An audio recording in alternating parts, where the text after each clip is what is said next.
Assalamu alaikum wa rahmatullahi wa barakatuh. Back to Mecca.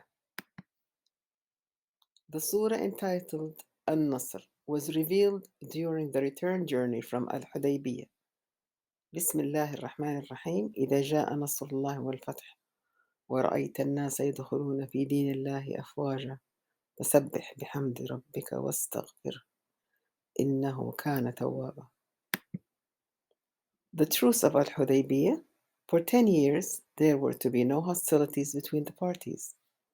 The Prophet was to return to Al-Madinah without visiting the Kaaba, but in the following year he might perform the pilgrimage with his comrades.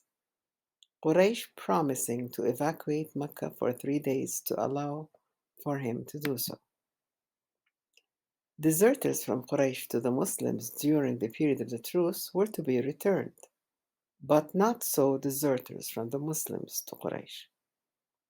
Any tribe or clan who wished to share in the treaty as allies of the Prophet might do so, and any tribe or clan who wished to share in the treaty as allies of Quraysh might do so.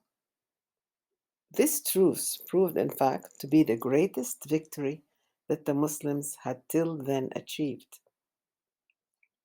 War had been a barrier between them and the idolaters, but now both parties met, talked together, and the new religion spread more rapidly.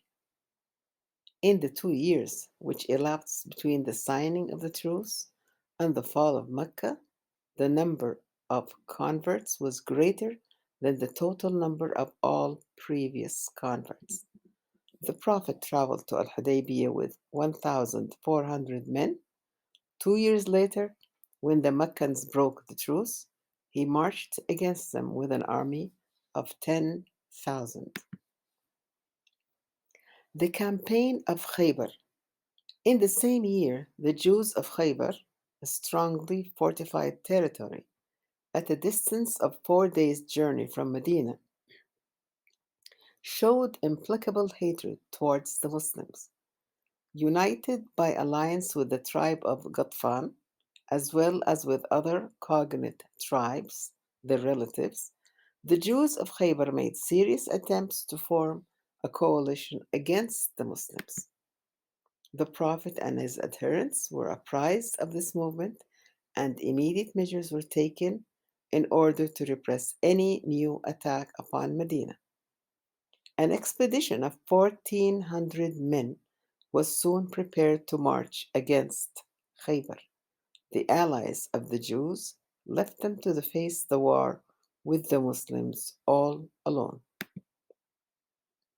The Jews firmly resisted the attacks of the Muslims, but eventually all their fortresses had to be surrendered one after the other to their enemies. They prayed for forgiveness, which was given to them on certain conditions. Their lands and immovable property were secured to them, together with the free practice of their religion. After subduing Khaybar, the Muslims returned to Medina in safety. On the day when the last fort surrendered, Ja'far, son of Abu Talib, the Prophet's first cousin, arrived with all who remained of the Muslims who had fled to Abyssinia 15 years before to escape from persecution in the early days by Quraysh. It was at Khaybar that a Jew was prepared for the Prophet poisoned meat, of which he only tasted a morsel without swallowing it, and then warned his comrades that it was poisoned. One Muslim who had already swallowed a mouthful died immediately, and the Prophet himself, from the mere taste of it, derived the illness which eventually caused his death. Pilgrimage to Mecca. In the same year of the Prophet's vision was fulfilled.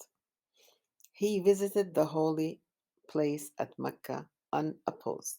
In accordance with the terms of the truce, the idolaters evacuated the city and from the surrounding heights watched the procedure of the Muslims. At the end of the stipulated 3 days, the chiefs of Quraysh sent to remind the Prophet that the time was up. He then withdrew, and the idolaters reoccupied the city. Next, we will see the conquest of Mecca and happenings during the 8th and 9th years of Hijrah. Wassalamu alaikum wa rahmatullahi wa barakatuh.